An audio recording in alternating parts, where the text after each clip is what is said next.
bienvenue dans cette nouvelle vidéo. Du coup, aujourd'hui, vidéo un peu particulière, donc ça va être une vidéo électricité. C'est pas une vidéo partenariat, je dis ça à tout le monde.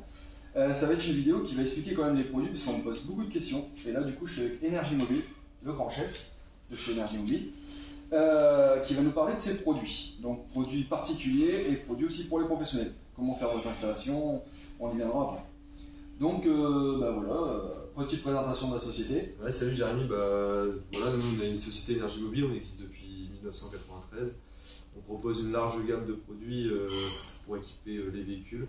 Donc que ce soit de la batterie au convertisseur, à la recharge véhicule roulant, etc. Donc, on propose tout ce qui est possible aujourd'hui pour mettre dans un véhicule et avec des autonomies différentes en fonction des besoins. Et là, c'est tout un cahier des charges français. Tout un cahier des charges français, on développe nos produits ici, etc.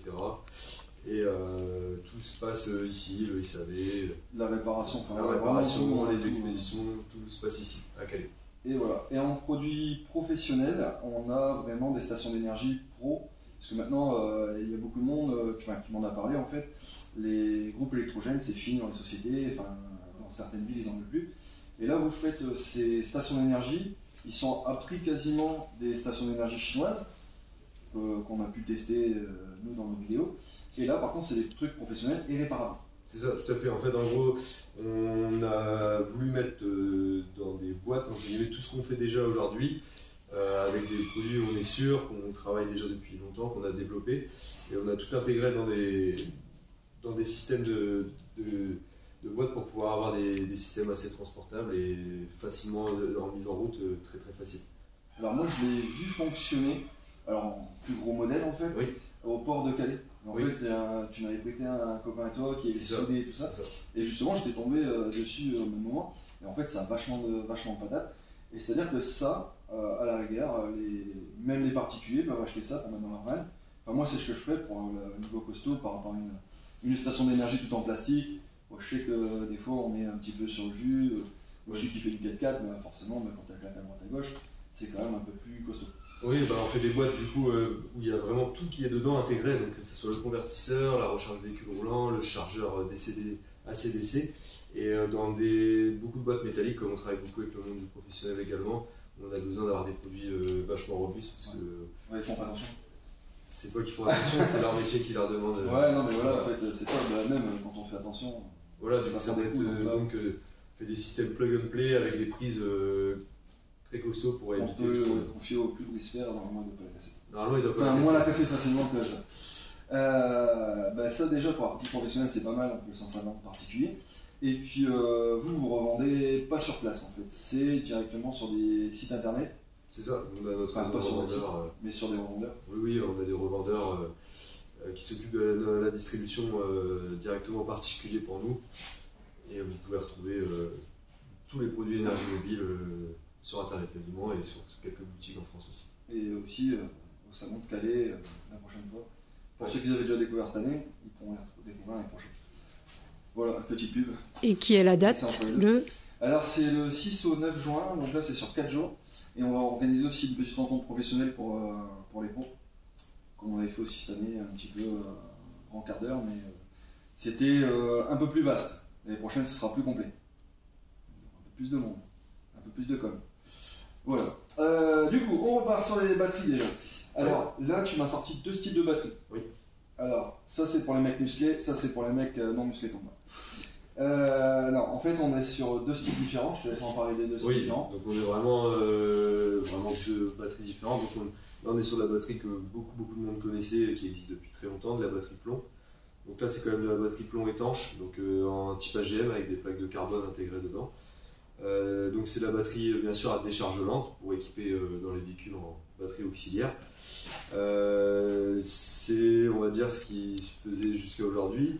Aujourd'hui on a développé énormément les batteries lithium parce qu'il y a beaucoup d'intérêt, surtout au niveau du poids. On a une différence de plus de 10 kg sur ces 2 batteries pour les mêmes capacités. Ouais, mais les gens n'ont pas de poids. Du coup, qu'est-ce qu'on on va leur montrer directement. On va leur montrer directement sur une batterie plomb. 44. et une batterie au lithium. Là on approche les 10 kg. Ouais.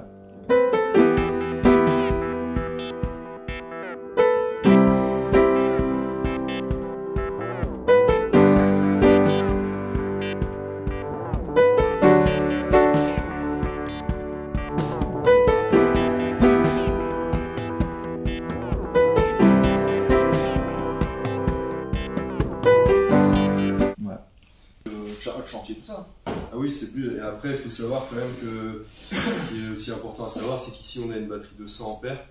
Au lithium, l'avantage c'est qu'on peut utiliser plus de 90% de l'énergie disponible de la batterie. Alors que sur une batterie plomb, on conseille d'utiliser maximum 50% de la capacité batterie pour éviter de la dégrader trop rapidement. Donc ça veut dire que là, pour une batterie qui est 10 kg moins lourde, vous avez aussi presque le double d'autonomie par rapport à une batterie plomb. La recharge est beaucoup plus performante et la durée de vie est beaucoup plus longue en termes de cycle qu'une batterie plomb classique. Et en tarif, maintenant ça commence à quasiment à s'attraper.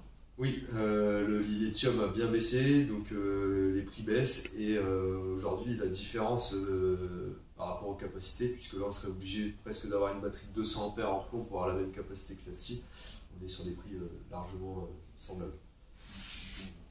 Il n'y a que l'intérêt aujourd'hui à prendre du lithium. Ouais, bon, faut l'oublier. Non, mais moi je pense que ça fait déjà un moment que j'utilise le lithium dans mes véhicules et je le vois carrément. Par contre, à la température. Alors, la température. On peut descendre un petit peu. Alors, en décharge, il n'y a aucun problème, hein, on peut descendre facilement à moins 30 degrés en utilisation en décharge. Le seul problème qu'on peut avoir au niveau des températures, c'est à la recharge. Ça veut dire qu'on ne peut pas recharger une batterie tant qu'elle est à 0 degré ou en dessous de 0 degré.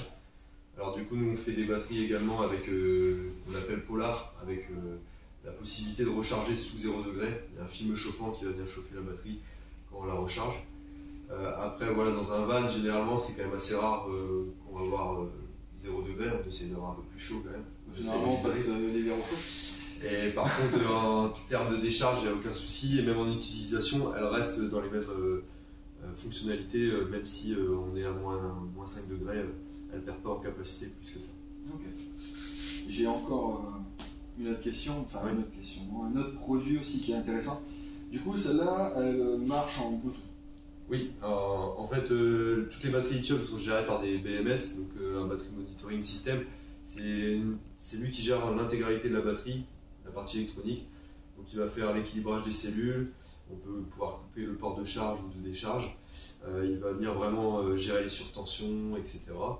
Et du coup, on a une application qui permet de se connecter et du coup, ça nous permet aussi de voir le pourcentage de la batterie.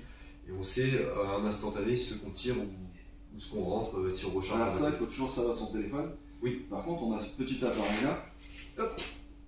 Alors tu peux faire un gros plan là, parce que là c'est intéressant. C'est ce que je cherche depuis un moment dans le style de véhicule qu'on a nous. Pourquoi? Parce qu'on n'a pas besoin d'utiliser le téléphone. Alors j'en ai un derrière qui dit bah Marc, d'habitude tu as toutes les applications sur ton téléphone. Et non, j'ai pas toutes les applications sur mon téléphone. Des fois Isa s'en sert et elle peut savoir combien on a. Du coup ça ça te donne le voltage, oui, l'ampérage et un pourcentage. Ouais, c'est ça exactement. En gros, on utilise cette petite partie-là qui est ce qu'on appelle un shunt, où on va venir faire passer tout ce qui rentre dans la batterie et tout ce qui sort. Donc lui, il est branché proche de la batterie avec tout au niveau du négatif, et lui, il calcule tous les ampères rentrants et sortants, ce qui nous permet de donner un pourcentage très précis de la batterie. Sans avoir à tout ça automatiquement. Tout ça automatiquement avec tous vos appareils, ça veut dire. Et là, tu as un cordon un peu plus long. Oui, c'est ça, vous avez une rallonge de 5 mètres, ce qui permet de le mettre un peu où on veut dans le véhicule. Et c'est bien, ça évite de sortir le téléphone à chaque fois. C'est ça, c'est exactement pour ça que je dis ça. Et tu vas me dire, je pose des questions bêtes, mais en fait, c'est toutes les questions que je peux avoir à chaque fois sur Instagram, dans les messages YouTube. Oui. Du coup, des fois, la vidéo là, va durer un peu plus longtemps, c'est pour expliquer à tout le monde. Donc, il y en a qui vont passer. Ils vont arriver à chaque appareil et dire bah, moi c'est ça que je veux. Donc dans une installation, en gros, j'ai besoin de ma batterie. Ça c'est un petit plus, mais j'en aurai forcément besoin pour contrôler. Ouais. On a besoin d'un convertisseur. Oui, sur le 220. Bah, voilà. En fait, souvent c'est le 220 qui pose problème. Donc le convertisseur, c'est très simple. En fait, il suffit de le brancher à plus ou moins. C'est ça, c'est un branchement plus ou moins sur la batterie. Et le convertisseur par rapport à ce maintenant là, il y a une prise et ça c'est pour recharger. Alors, est-ce que c'est un modèle qui possède un relais de transfert? Donc, par exemple, si vous êtes au camping ou autre, quand vous branchez sur le 220, vous passez plus par la batterie pour avoir du 220. Donc ça, j'arrive de ma prise du camping. C'est ça. Et je ressors vers ma prise du véhicule. C'est ça. Vous pouvez alimenter directement un petit tableau électrique dans votre véhicule avec plusieurs prises pour pouvoir. Donc ce qui est bien, c'est que quand on a la clim, ceux qui ont des grosses clims dans leur véhicule et que des fois ils galèrent un petit peu pour la faire tourner. Enfin, ça tourne comme nous, ça tourne pendant un moment. Mais on a déjà eu le tour que si on fait tourner pendant toute une journée, et en fait il fait chaud, mais il fait gris, parce que c'est du temps orageux. Et de cette là, en fait, là si je viens me connecter à un camping ou à une station à côté watt, je branche, ça passe plus par mes batteries. C'est ça, et ça exactement. Ça va plus passer par les batteries, du coup on évite d'utiliser l'autonomie des batteries pour avoir le 220 si on en a à côté. Et là c'est simplement allumé. Oui. La sélection c'est quoi ça? Alors ça nous permet de faire des réglages avec il peut avoir des réglages de coupure de tension haute, tension basse. Okay. On peut demander, il y a plusieurs possibilités de réglage sur l'appareil. Et ça, il n'y a pas de Bluetooth, il n'y a rien? Non, il n'y a pas de Bluetooth. On démarre, on arrête. C'est ça. Et avec par exemple ce petit écran qui se dévisse, qui est livré aussi avec un câble, qui permet de déporter, donc ça permet d'avoir le convertisseur. Ça permet d'avoir partout dans le véhicule. Oui, c'est ça. Ok, ça c'est parfait aussi. On va l'adapter en fonction des besoins qu'on a. Par exemple, là on est sur un convertisseur de 1000 watts. Si on a besoin d'avoir beaucoup plus de puissance. Moi j'ai une question qui va venir, mais elle sera juste après, vers la fin. Ça c'est intéressant, en fait c'est une question pour nous. C'est une question piège parce que je ne l'ai pas dit. Mais on verra ça à la fin. Donc suivez bien jusqu'à la fin. De combien ils montent tes convertisseurs? Alors nous on commence à 300 watts et on peut monter en 12 volts jusqu'à 7 kg. Ok. Et tu fais du 24 volts aussi? Et on fait du 24 et du 48. Okay. C'est très large application. C'est-à-dire pour les bateaux, 48 ça passe aussi. Oui, c'est pour les véhicules aménagés, les poids lourds, c'est 24 volts. Exactement.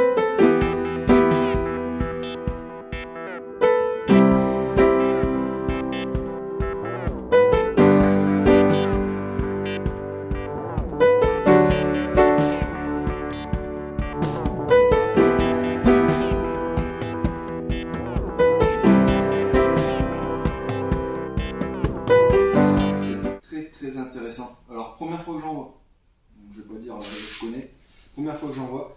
Alors, ça, c'est un chargeur booster avec entrée solaire MPPT.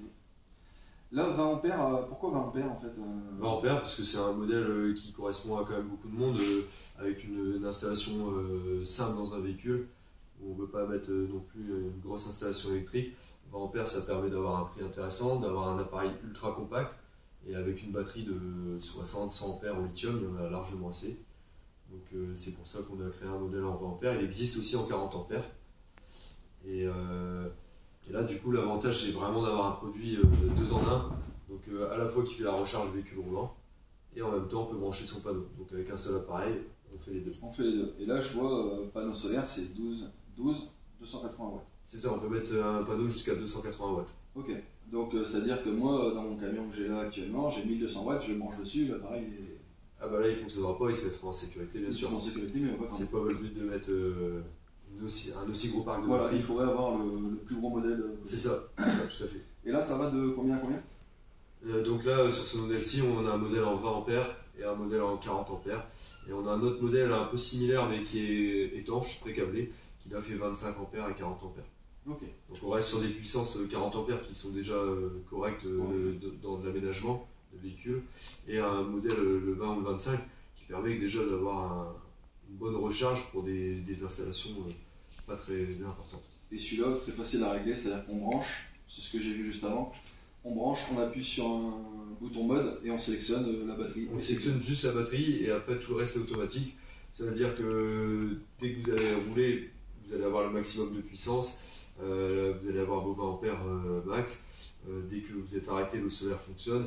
En roulant, bien sûr, l'alternateur il prend le dessus, mais dès que vous arrêtez, le solaire prend la charge. Donc l'avantage, c'est que vous pouvez rester un peu arrêté, vous n'avez rien à toucher, tout se fait automatiquement. Tout est automatique. Mais alors nous, on avait, j'avais le système, un autre système que celui-là. Pour les anecdotes, en fait, j'ai un système comme ça. Le seul souci, c'est que les réglages, en fait, tu passes sur une application Bluetooth. Ouais. Et en fait, en réglage, en fait, il y a tellement de réglages possibles que généralement, ton installation, moi j'ai mis un moment à régler, l'installation fonctionne très très mal. Ouais, parce qu'il y a trop de réglages. C'est ça, c'est un peu le but de ces produits-là, c'est d'avoir des produits simples, où il n'y a pas, effectivement, il n'y aura pas la possibilité d'avoir des énormes configurations de réglage, mais il faut un produit simple, donc une sélection de batterie avec la courbe optimisée en fonction de la batterie que vous avez installée, et c'est tout. On ne va pas rentrer dans les énormes détails pour... Et le mieux, c'est de rester toujours dans la même marque tous les appareils. Oui, on peut rester... c'est toujours bien d'avoir la même marque après.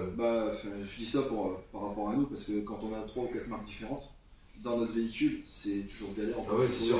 Déjà, on a plusieurs notices, on ne sait jamais où taper, tandis que quand on a tous les appareils de la même marque, souvent, tout est compatible. C'est ça. On produit nos produits pour qu'ils soient compatibles ensemble. Ouais, voilà, c'est ça en fait. En règle générale, ça marche comme ça. De cette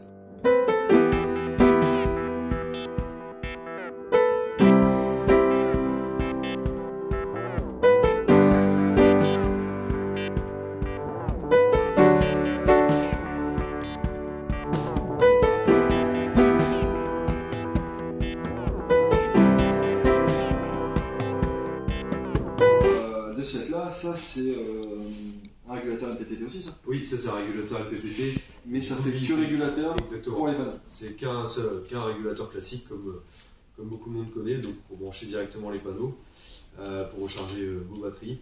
Donc là c'est un régulateur Bluetooth 20 A, donc à peu près la même puissance que... Il fait Bluetooth aussi celui-là? Celui-là il est Bluetooth. Donc avec une possibilité de réglage aussi. Et on a aussi également une sortie, ce qu'on appelle la sortie load, pour pouvoir brancher, admettons, quelques accessoires 12 volts avec des consommations jusqu'à 20 ampères. Jusqu'à 20 ampères, ok. Donc c'est-à-dire, de toute façon, comme on a testé, mes lumières, tout ça qui peut être... C'est ça, ça peut être branché directement dessus. L'avantage c'est qu'il y a la possibilité du coup de faire des réglages un peu différents quand on passe que par la batterie.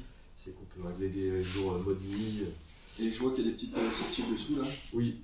Ça c'est de la RJ45. C'est de la RJ45, c'était pour pouvoir brancher des accessoires en plus. Après là comme celui-ci, maintenant le Bluetooth intégré, il n'y a pas spécialement besoin maintenant d'avoir de la RJ45. La RJ en plus, d'avoir un afficheur en plus. Ok. Ouais, comme on a tout, puis après généralement ça c'est accessible. Oui. Enfin, on les met généralement pour que ça soit accessible, pour pouvoir vérifier notre... sur l'application Bluetooth, oui. On a notre consommation au jour. Oui, on a un historique de la production. Donc on voit également les informations de la batterie, mais on voit aussi l'historique de la production tous les jours. On a un historique 190 jours, qui permet de voir ce qu'on a produit chaque jour. C'est très intéressant. Ouais, on voit vraiment la différence entre un jour où il fait très beau, un jour nuageux. Ouais, c'est ça. Puis en plus, on peut anticiper notre consommation parce qu'on sait à peu près combien ça consomme par rapport aux journées. Enfin, quand nous on est dedans à l'année, on sait, tiens, aujourd'hui il fait très peu de soleil. Moi, je sais déjà combien je fais 1 kg, 1,5 kg. Là, on saura aussi prédire. Ouais, c'est ça. Comme la météo. Exactement. Simplement, c'est prédire l'électricité quand ça va rentrer. Ça, c'est vraiment pas mal.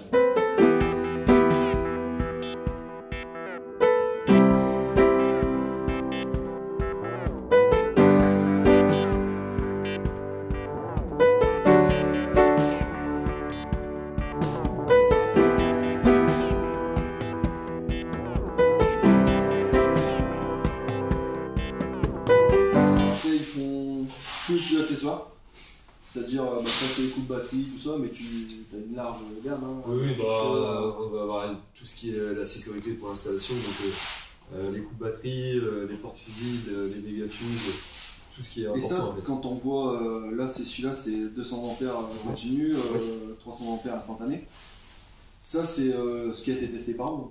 Oui. On sait que ça fait ça. Ah oui. C'est pas les petits trucs qu'on achète. Non, c'est vraiment du 200. C'est ce que ça a été testé. 300 ampères, etc. Non, je préfère dire parce que des fois on tombe sur des sites internet où on a des produits comme ça, que j'ai déjà pu tester aussi, que j'ai acheté pas très cher. Et finalement, t'en as pour tes sous parce qu'ils disent des fois 200 ampères et quand ça donne 40 ampères, c'est déjà très très chaud. C'est simplement pour prévenir. Hein. Parce qu'on me dit toujours, tu fais pas attention. Si je sais que si je prends un truc qui n'est pas garanti, je ne vais pas au-dessus. Ça c'est pas mal aussi, en fait ça c'est des rallonges solaires qui sont déjà sertis. Ouais. Tout le monde me demande souvent, tu les as fabriqués. Alors oui j'en ai fabriqué, mais souvent je les achète aussi. Donc quand je les achète, c'est toujours le même principe. Ça fait quoi? Ça fait 5 mètres ça à peu près? Celle-là c'est 5 mètres de long. Donc, on en prend deux, on le met de chaque côté. Même si on prend les deux fois la même couleur, c'est pas très grave. Non, parce qu'il y a des inversions. C'est ça, et en plus c'est du du câble renforcé vraiment solaire, donc une gaine renforcée par rapport à du câble souple qu'on va utiliser dans le véhicule. Celui-ci peut être placé à l'extérieur, donc s'il passe au-dessus sur le toit, ça pose pas de problème. Alors moi c'est souvent ce truc, c'est que j'ai un panneau solaire au-dessus qui me sert à rien, enfin qui me sert à rien. Qui me sert à charger une station d'énergie haute. Ouais. Et tu sais, je sors mes câbles, j'ai une rallonge, et hop, je viens me brancher directement à la station. Comme ça m'évite de bouger mes panneaux solaires. Ouais. Tu sais, parce que j'ai des panneaux solaires style valise. Et en fait, mais c'est pareil, hein, j'en ai acheté une fois, je crois que c'était sur AliExpress ou un truc dans le genre. Et en fait, quand tu les. Parce que je les ai achetés pour les couper. Oui. Pour savoir ce qu'il y avait dedans déjà. Ouais. Et en fait, quand tu les coupes, en fait, la gaine est très très grosse. Oui. Et en fait, à l'intérieur, t'as un tout petit bout de fil. Ah ouais, bon, là on est par exemple, nous on fait du 4 carré ou du 6 carré. Là c'est certifié, mais c'est sûr que la gaine, comme c'est du câble solaire, elle est un peu plus épaisse. Ouais. Donc on a une gaine de protection plus importante que sur du câble souple qui est prévu plus. Ben voilà, c'est ça. Et en fait, si on l'a pas démonté, on ne sait pas. Et comme là, bon, on passe par des boutiques quand même pro. Et en plus, on dans le nord de la France, donc c'est vraiment des pros. Non, mais je déconne, mais c'est vrai qu'il faut faire vraiment attention avec l'électricité. Ouais, ça peut vite partir en cacahuète. Mauvaise installation, ça peut être dangereux. Et dernier produit que j'aurais voulu présenter, c'est les panneaux solaires. Alors lui, il est très très costaud. Du coup, il a pris celui qui est très très long. Mais ceux-là, en fait, c'est très très fin. Ça, c'est des panneaux qui sont accolés. C'est ça, tout à fait. Il y a plusieurs possibilités de les installer. Le 90% à l'école, ce qu'on appelle les panneaux souples. Donc, comme on peut voir sur la vidéo. C'est pour ça que je l'ai mis comme ça, en fait, pour faire vraiment en fait, la courbe qu'on peut faire. On peut pas les plier à l'équerre. Non, complètement. Non, mais en fait, on peut, ça peut suivre la carrosserie. Je parle notamment ceux qui ont des camping-cars ou des véhicules maintenant qui ont vraiment des grosses courbes. En fait, on peut vraiment les poser quasi n'importe où. Oui. Je pense à ça parce que je sais qu'il y aura une question d'après, c'est la question chiante. Et là, en fait, on a les deux mêmes types de panneaux solaires. Là, c'est un 115 et là, c'est un 110, c'est ça? C'est ça. Si tu veux, c'est un 115 watts et là, on est sur un 110 watts. Et pareil, au niveau poids, ça pèse que dalle. Ah, ça pèse, on est à 1,5 kg maximum. Ah, bien sûr, avec le cadre alu, plus le verre, on va être un peu plus lourd. On va être plus aux alentours des 4 kg. Et admettons, sur mon véhicule, je mets 3 panneaux comme ça. Et je mets qu'un seul panneau comme ça. Par rapport au poids, si on veut respecter les limites de poids. En coût, bien sûr, c'est un peu plus cher peut-être. Un panneau souple, c'est un peu plus cher. Ouais. Après. Mais il y a plus d'applications. C'est ça, c'est que bon, on va avoir une utilisation vraiment particulière. Le gros avantage du panneau souple, c'est quand même, surtout dans les vannes, si on ne veut pas gagner de hauteur, on a juste l'épaisseur, elle fait à peine entre 2 et 3 mm maximum en fonction des panneaux. On a juste la boîte de jonction, elle qui est un peu plus épaisse, et ça permet de rester sous les barres des 2 mètres. Alors que là, tout de suite, avec le cadre, et quand là, on doit laisser un petit jour entre les deux, on a toujours le système de fixation. C'est ça. Et normalement, c'est 1 cm qu'on doit laisser entre les deux. Oui, puis dans tous les cas, le point de fixation il va bien prendre en sandwich, donc on va gagner de la hauteur encore plus. Après, sur un véhicule où on n'a pas trop de problèmes de hauteur, le panneau rigide peut être intéressant si on a des galeries, etc. On peut venir fixer directement sur une galerie. C'est sûr que le panneau souple, s'il est caché sous la galerie, ouais, ça va pas bien marcher. Et là, on peut facilement le passer dans les pastos. Oui. Parce qu'on raccorde après. Oui. Là, par contre, tu as toujours les. Sur un panneau rigide, on sera toujours sur des câbles MC4, on a vu juste avant avec directement du MC4. Alors que sur les panneaux souples, on fait quasiment que du monocable qui nous permet de passer directement dans le pastois. Donc ça évite de devoir couper les connecteurs MC4 et d'avoir un seul câble uniquement. Et toi, tu as les pastois avec les connectiques dedans? Non, tu fais pas ça. Non, on fait pas directement, c'est des pastois classiques. Parce que de toute façon, en fait, ce que j'ai déjà pu voir, on a les pastois avec 2 prises dessus, mais on a toujours un bout de fil qui fait quasiment 50 cm, et là tu as un deuxième raccordement à faire, c'est plus chiant déjà. Ouais, c'est un peu plus. Bon, là, on a, par exemple, généralement sur les panneaux souples, on a 1,50 m. Donc, soit on fait le raccord à l'extérieur avec une rallonge MC4, comme on a vu tout à l'heure, ou après, on peut, en fonction du passage, venir couper les connecteurs MC4 pour passer directement dans le pastois et faire les raccords à l'intérieur du véhicule. Parce qu'à l'intérieur du véhicule. Mais ça, on peut totalement l'assembler soi-même. Ah oui, l'installation solaire, ça reste relativement facile. On a juste besoin d'un régulateur, d'une batterie et d'un panneau solaire.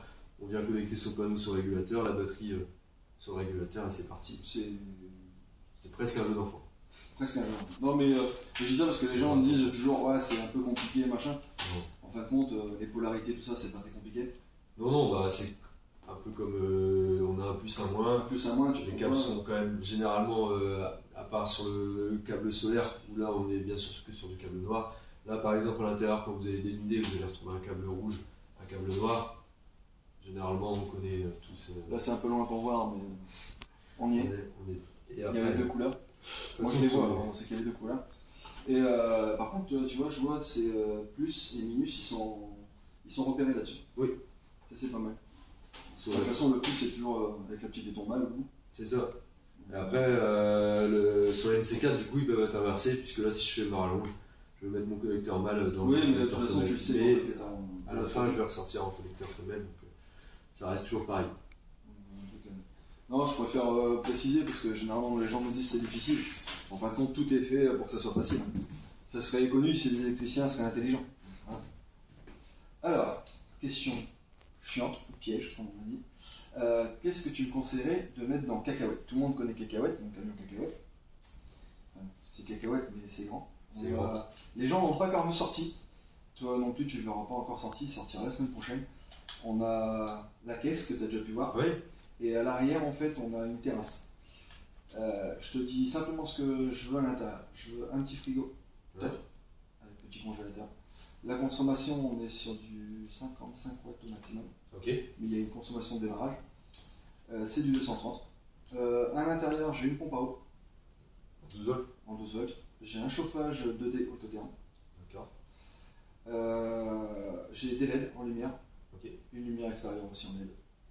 Et puis, en grosse consommation, j'ai besoin de recharger les téléphones. Et une télé aussi. Et une télé aussi. Bon, bah, là, on va partir sur. Bon, tout de suite en batterie, on sera sur du lithium. Ouais. On va partir sur à peu près environ 200 ampères pour pouvoir avoir de l'autonomie quand même. On a quand même un convertisseur, puisque le frigo il est en 230, qui va tourner 24-24. Même si c'est un frigo à compression qui ne consomme pas énormément, lui le convertisseur il a une consommation à vide. Donc dans tous les cas, il tire même si on tire quasiment rien dessus. Donc je pense qu'il faut partir au moins sur une batterie de 200 ampères, surtout les autonomes une partie de l'année. Toute l'année, donc 200 minimum, voire 300 si on part longtemps et en autonomie. Et puis bien sûr du solaire, de toute façon il y a la place sur le toit. Alors justement, mon toit, tu vois, il est en 3 pans. Ouais. Enfin, ouais, il y a un pan fixe et 2 pans de chaque côté. Ouais. Je voudrais récupérer pour l'hiver en fait un des 2 pans à chaque fois. Ouais. Pour dire qu'il produit plus que là. Ouais. Si jamais je laisse à 3 comme ça, ouais. C'est une question parce que là je connais rien là-dessus. Si je laisse à 3 comme ça, que je mets un seul régulateur, est-ce que ça va fonctionner ou ils vont se mettre tous à plat au même? Ils vont pas se mettre spécialement tous à plat, par contre on va quand même avoir une baisse de consommation. Si on a un pan qui est complètement à l'ombre et un pan au soleil, c'est pas très bon pour la production. Donc là on conseillerait vraiment d'avoir minimum 2 régulateurs pour pouvoir avoir toujours une charge optimisée et pas venir faire baisser le reste de la consommation, surtout si on a un pan qui est complètement au soleil. Donc là on va mettre au moins 2 régulateurs. Ok. En puissance solaire? On met le maximum qu'on peut sur le toit. Plus on a de puissance, plus on est tranquille, sachant qu'il faut quand même être conscient que le solaire c'est un maintien de charge, ça apporte de la charge, mais si vous êtes en plein hiver, que c'est nuageux, vous allez produire très peu dans la journée. Donc plus on a de panneaux, plus on va produire. Alors peut-être que l'été vous aurez trop de panneaux solaires, mais il vaut mieux penser à l'hiver, c'est là où on a le plus de besoins. Vous allez utiliser beaucoup plus le chauffage, plus la télé parce que vous êtes plus à l'intérieur. Donc il vaut mieux avoir le maximum de panneaux qu'on peut, tout en restant bien sûr sur les... On va pas mettre 5 kg de panneaux sur le véhicule, mais si on a de la place, on va essayer d'avoir... Nous on essaye de conseiller d'avoir au moins la puissance consommée journalière. Et ça, est-ce que ça fonctionnerait pour recharger mon moteur ou il faudra un autre... Alors là ça fonctionnerait bien sûr, ça fonctionnerait avec le moteur. Ça marcherait avec un solaire aussi. Ça marcherait avec le solaire aussi, mais par rapport à l'installation, moi je partirais pas sur ce type de produit, je partirais sur un chargeur booster plus puissant, parce qu'on aura une batterie quand même assez importante. Donc on va partir sur un chargeur booster en indépendant et des régulateurs solaires en indépendant. Pour bien, là c'est une installation plus importante, plus grosse, on va partir sur des appareils. Et là il faut toujours du DC-DC? Il faut toujours du DC-DC. Parce que c'est de la lithium. C'est de la lithium, donc de toute façon aujourd'hui on met beaucoup de boosters DC-DC. Il faut savoir que même si vous n'êtes pas sur du lithium, c'est important d'avoir du booster DC-DC sur des véhicules très récents, avec les nouvelles normes Euro 6. Moi, il est super récent, il est de 86. Lui, il n'aura pas de problème. Au niveau de l'alternateur, il va délivrer ce qu'il faut. Mais il faut savoir quand même pour les personnes qui aménagent les véhicules aujourd'hui que le coupleur séparateur peut poser des problèmes. Il ne va pas poser un problème, mais il va mal recharger la batterie sur des véhicules très récents parce que les alternateurs ne donnent plus assez de puissance. Alors que lui, c'est un booster intelligent, donc il vient un peu tromper l'alternateur, il vient augmenter le voltage pour recharger la batterie. Donc là, pour conclure, nous on aurait 200 ampères, le maximum en solaire au-dessus, Ouais. sur le véhicule. Du coup, niveau conseil, j'y vois un peu plus clair. Et à tout hasard, et quand les gens posent des questions, ils peuvent les poser sur Internet. Il y a quelqu'un qui répond sur Énergie Mobile? Ouais, il y a un formulaire d'accès. Ok, et des fois, souvent vous répondez à peu près? Oui, on répond surtout sur du conseil, etc. On peut conseiller. Oui. Ok, bon, bah, pour moi c'est assez complet. Du coup, je vous dis à bientôt dans une prochaine vidéo, parce que là, vous allez me dire ça fait long, ces vidéos, mais là, on a eu tous les renseignements possibles, et puis vous pouvez aller directement sur le site, regarder tout ce qu'ils font, il n'y a pas que ça, hein, il y a des milliers de produits, et je vous ferai une petite vue en drone, le stock qu'ils ont sur place, c'est énorme. Voilà.